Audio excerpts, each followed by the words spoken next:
Rechte Seite. Ich muss mir die Ohren jetzt zuhalten.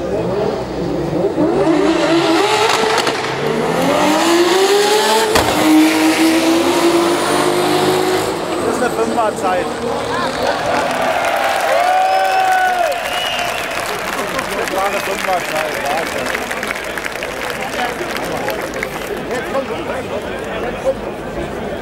Ich schwöre.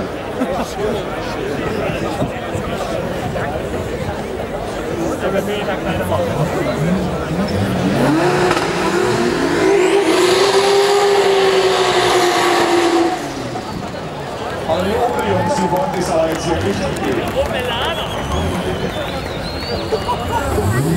Ja, die Fahrer haben extra vorhin gesagt, bekommen keinen Burn in Stand, aber ein Rolling Burn auf 100 Meter.